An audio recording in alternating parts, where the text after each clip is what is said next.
Welcome to Dyson Sphere Program. My name is Nilaus and this is a tutorial on what I can only describe as standard builds. Now that's going to be sounding super boring. Don't leave just yet. It's basically, I've played this game a lot, like a lot, and I've come up with some builds that actually they work to solve pretty much all the problems, all the designs that are necessary in the game. This is both an advantage and a disadvantage, so if you don't want it spoiled, maybe still watch it and then see if you can do better. So the idea here is that I have devised 3 different builds for smelting and 2 different builds for product crafting, and I'm going to go through them and show some of the quirks and cool features of these builds. So in order for us to do a proper tutorial, I just put a little thing together here. This is just for the tutorial so we can take a look at what we have. So what we're going to do, start with, we are going to go through these 5 chapters. Let's have a look and dive into the first one. The first one is smelting. So look carefully at this. These 4 lanes are exactly identical. They are placed, you can see this is the planet that we used our planetary sector tutorial on. What I'm doing here is in this region in the middle, there is room for 6, 3 top, 3 bottom of these smelting columns, and you can exactly make 30 of these in a row, and that will take exactly 2 of these planetary sectors. You can see these ones. This is a meridians coming down here. If you don't know these terms, then watch my other tutorial on planetary sectors. So we have basically a section like this between here and then skipping over that node, but here. That means this is 1/10 of the circumference of the planet. So we can have 10 of these going all the way around. So let's zoom in on one of these. I will, on my future planets, always try not to build anything else here, because if we can build smelting like so efficient, we damn well better do it. So there are 3 builds. One is for the 1-to-1 build, one is for the 2-to-1 builds, and the other one is for the compound double builds. Whatever the hell that means, I don't know. So we start all these builds with an interstellar logistics station. That's just how I do it. You can do it with your own spaghetti mess if you like, but these are so powerful that if you are not using this method, you are deliberately making life more difficult for yourself. You can use planetary logistics as well instead of the interplanetary. That doesn't make a difference. It does make a slight difference. We can come into that as well. But if you use the interstellar, you can see that there's exactly room for 1, 2, 3 within this section. The way I'm placing it is, if you look at the squares here, it's 1, 2, 3 squares and place it on the 3rd square. I place it on the middle square between that one and that one, and then I place it 3 squares from the edge here. So basically from the fault line, 3 squares in, and from the equator, 3 squares in. And if that's the case, there is only really one location where you can place the middle one. I would normally probably power these with the big power poles, but since you might want to start this earlier in the game, then I would recommend that I've shown here how you can power this with normal power poles. Actually, now that I look at it, I think I like this with the actual power poles a lot better. The other ones just give a weird feel to the planet with all those sticking out. Gives a bit of a Hellraiser vibe. So let's dive into the specific design, and since they're the same for all the items that are a 1-to-1 smelting, that means it is iron plates, copper plates, stone bricks. Are they called stone bricks? Yeah, they are called stone bricks. Ah, good. And magnets. Magnets are also 1-to-1. They have a slightly longer craft time, so this belt would like to be longer, but it can't. So stop whining. Stop complaining about it. That's not you. The magnets should stop complaining. You're just too slow. So what I do here is, this is a question I've seen many times. How many belts can each interstellar logistics station feed? Well, 12, but you're going to be hard pressed to actually keep up with this. However, if you do this, I'm taking 4 Mark III belts out, so that's 120 per second. I find that this is a perfectly sustainable amount to have for interstellar logistics station. If and only if you don't rely only on these ones to get every mining location must be able to provide so that you can get many vessels coming in here. I'm going to show you this, and this is also why it is not so good with the planetary compared to the interplanetary. So here, if I just start saying, give me 10,000. Okay, they're all coming out here. That's super weird. Why is nothing coming the other way? That's super weird. Huh. Let me just try that one for this one. There? There we go. That's how it... This one missed. Yeah, so I really want to, and this is actually... This is really peculiar. Now I'm having to look at this. If I have some here, they'll be deployed here. No. Okay, so 2 of them goes out here, but the other 8 are coming from sending location and getting in here.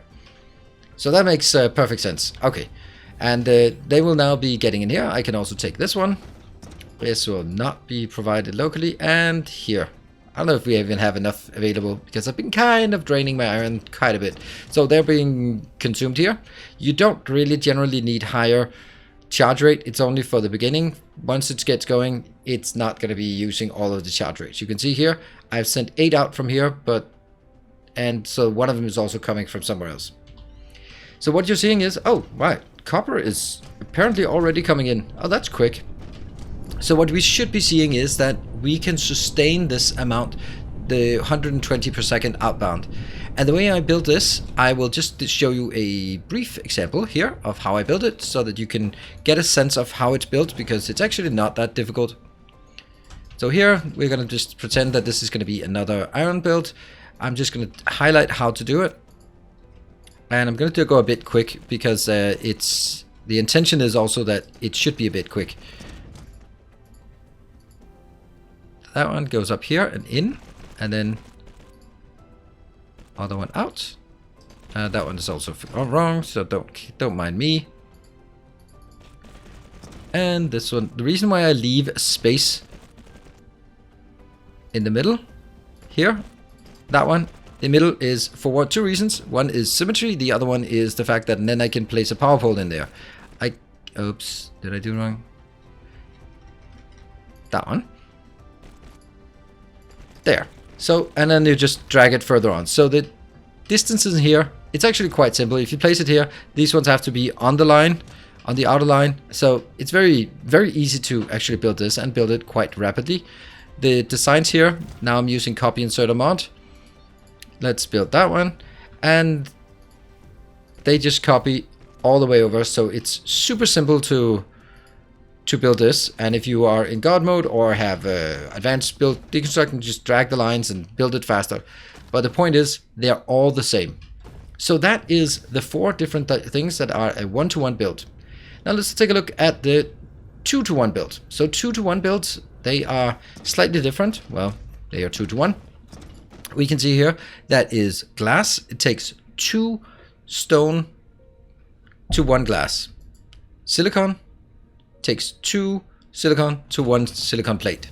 Titanium, 2 titanium to 2 to 1 titanium plate. And lastly, 2 coal to 1 graphite.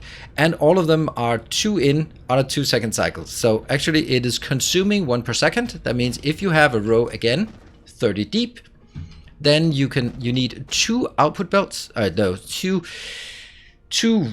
coal belts for 1 graphite belt. Hence, what I've done here is, instead of building it, the other one was just in, out, in, out, in, out. This one is in, out, in, out, in. And again, the look and feel of it is extremely close to that one. And it works for all of these 4. So with that, you can now build these, and it doesn't really take a long time. And once you build it, you easily go like, well, I'm going to build another one, because then I won't have any problems with this. Let's look at the compound builds, the double builds, the whatever we want to call it. This is steel, but it also goes for the non-rare version of the silicon crystal and the non-rare version of the diamonds. So if you want to make 8-sided dice without octagons, octahedrons, that's what it is, octahedrons, then this is how you do it. Again, this is taking 1 per second but only outputting 1 every 2 seconds. This one is taking 1 every 2 seconds and outputting 1 every 2 seconds. So again, you're going to be outputting or inputting into this 2 full lanes of coal, and you're getting 1 full lane of diamonds in, diamonds out, back into the network. Exactly the same here, because it's 2 in, 1 out. This is slightly different because this one takes, this makes 1 iron per second, and this one consumes 3 iron per 3 seconds. So you're not going to get a full build here. You're only going to get 20 per second. But still, I mean, getting 20 steel per second is a pretty good deal. Again, these builds, they are extremely similar. The only difference between this one and the other one is that here you can easily place these inside, because there is this inserter space between them, so you can place them inside. And I'm sure that some people could probably come up with more compact builds, or saying like all of the space is wasted. It might be, but if we look at it from a more holistic perspective, this looks pretty damn good, doesn't it? Pretty damn good. I think so, at least. And you can easily overview and go, I would, of course, if I'm building this, I would say, this is iron, this is copper, this is something else, something else, something else, right? And I probably wouldn't use these ones if I'd much rather prefer to use the rare materials. But, you know, in the beginning, you might want to do this. It does have another advantage on top of all the other cool advantages, is you can actually build it very early game. I mean, granted, you will need to start with a planetary. But when you don't have the Mark 4 belts, Mark 3 belts, then you just only build it 1, 2, 3, 4, 5, 6 deep. I would build this immediately in my base, building it like this. When you upgrade to tier 2, I would just upgrade it to, I don't know, let's say that this is 12 tier 2 belts, and then make sure that you leave the space open, so that when you get to tier 3, you don't have to tear the whole thing down, you just extend it. So I think that's a super big advantage. So that's 3 generic designs that will solve 11 different builds, and that will give you all of the smelting completely taken care of. But it gets better than that, because also for the normal builds, or the builds that use assemblers, we have some standard designs. I have prepared 2 standard designs up here. These will cover, I'm going to say 90% of what you want from this. And I have highlighted what I have here. I have 2 different builds. One is taking 2 materials in and 1 material out, and the other one is taking 3 materials in and 1 material out.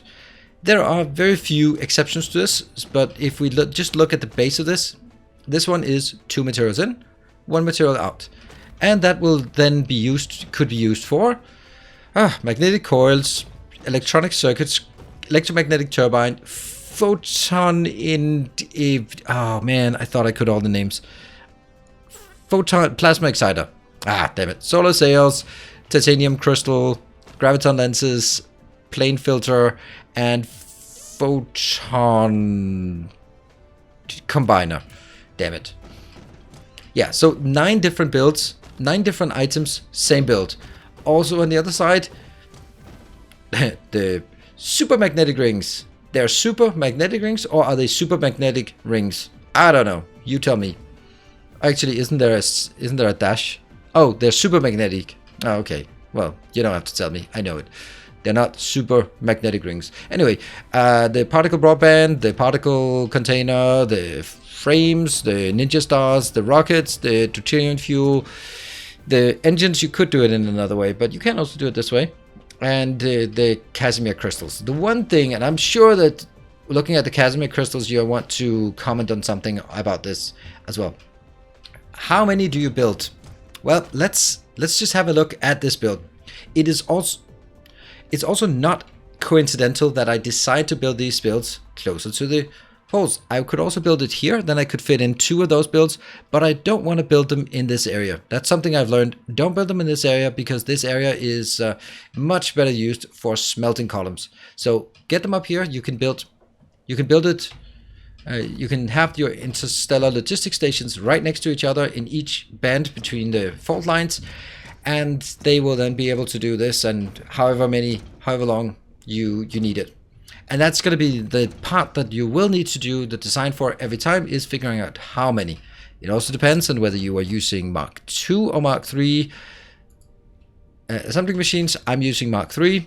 So the math is slightly more complicated. But let's just for the sake of argument, take something. What do we take? Let's take something that has a very different ratios. Right. So I want to make titanium crystals here. Now let's go through how I would do the math for this. This is on a 4-second cycle. So since there are 4, I would just pretend they start by pretending they're speed 1, because it's easier pretending that it's speed 1. That means each row is producing and consuming this per second.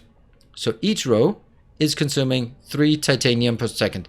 What you want to find out is, where is your bottleneck? Is your bottleneck on the inbound materials or the outbound materials? And if it's on the inbound material, you have to figure out which one it is. So for example, these two are sharing the input belts. So let's also go here and say this is going to be titanium, and this is going to be that one, and it's going to be that one out again.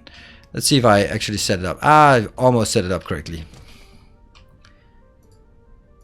I tried preparing it exactly correct, but it was close. So these are now coming out. These are the 2 output belts. Input, input, output, whatever. Finished products go on the outside, and in the middle.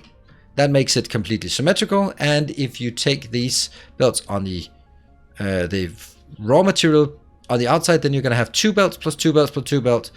And then you'll actually have 1 belt wider, and it will no longer be symmetrical around this axis here. So I prefer it this way. So you're basically saying these 4, if they were speed 1, would now be consuming 3 per second. So I can only have this design 10 times over. That means 2 times 10, 20 deep. Then I'd be consuming the full belt. And this is when you then remember that it's speed 2. So you're going to have to make it 13.3 deep. It's pretty, it's pretty not easy, actually. A bad example, maybe. It was much easier if we just had speed 1 that used the Mark II assemblers. But the point is that you have to figure out how long can you build it. And the way you do that is figuring out how much is being consumed by the assemblers and then building it. You can also just not care about it and then build it certain depth. We can do the same thing up here and then take the worst case. The worst case is obviously the Casimir crystals, because I probably wouldn't be making Casimir crystals like this. You could, but I think I'd make a slight change. And that's the part. This one will work for all of them, but they might not be optimal for all of them. Like particular stuff like deuterium that has a high demand of deuterium, and also Casimir crystal has a high demand of hydrogen. But something more, let's say, casual like this. Let's actually take the ideal case, and then even I should be able to do the math for this one on the air. Come on. Yes, ninja stars. Or nodes. Send more nodes. There. 3 in for each one on an 8-second cycle. Oh, damn it. Why does it have to be an 8-second cycle? All right. Anyway, this is 8-second cycle. That means all of this we have here is consuming 3 per second. If we forget that they are speed 1.5. So you can also say, okay, that's actually going to be very deep. So I could take 10 times this. That means I could take 80 assemblers in total before I consume a full belt of each. So in this case, you're probably not going to be building it towards full belts, but maybe just making it 20 deep. Or it depends. Again, all you need to do is set up the product here. Can I remember the stuff that we need? No.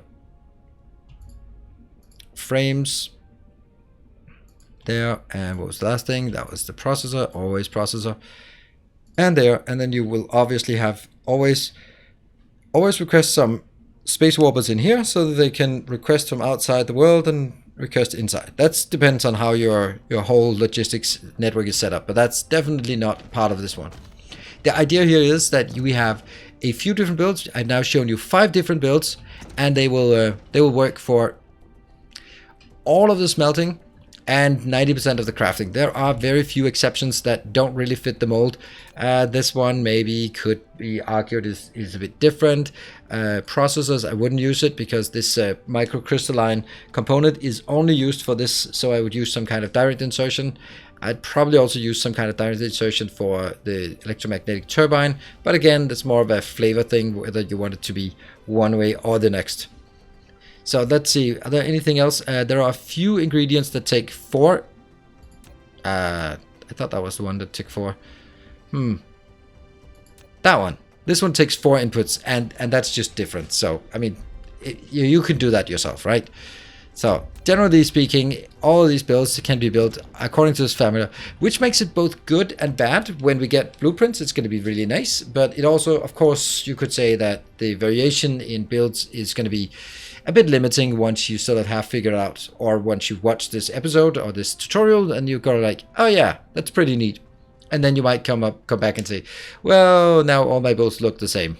And then my mission is complete, as long as you don't build across fault lines. And also another thing, always build vertical, always build along the parallels, never build this way, because you're going to cross these fault lines, and that's just going to be a bad time. So always build parallel to the equator. It also makes the planet look so much nicer when you look at it from above, that you can see these clear lines. And I mean, if you have your whole planet like this, it's just it's really hard not to have a good overview of it. So I hope that this little tutorial has helped you in sort of getting some crisp designs, some crisp builds that you can implement in your own Dyson Sphere Program base. If you've enjoyed it, hit the like button. If you have not subscribed to the channel, then consider subscribing if you find this to be valuable, interesting, or maybe even entertaining. And of course, I will also mention, since I do that on all of my tutorials, that if you feel like supporting the channel and the work I do here, then I do have a Patreon that you are very welcome to support there. Of course, there's no obligation, but I appreciate all the people who are supporting there. So that's going to be it. I will see you in the Let's Play or in another tutorial here on YouTube. If you have ideas, let me know in the comment section below. I'd love to be doing more tutorials, so good ideas are always welcome. Thank you very much for watching. And as always, stay effective.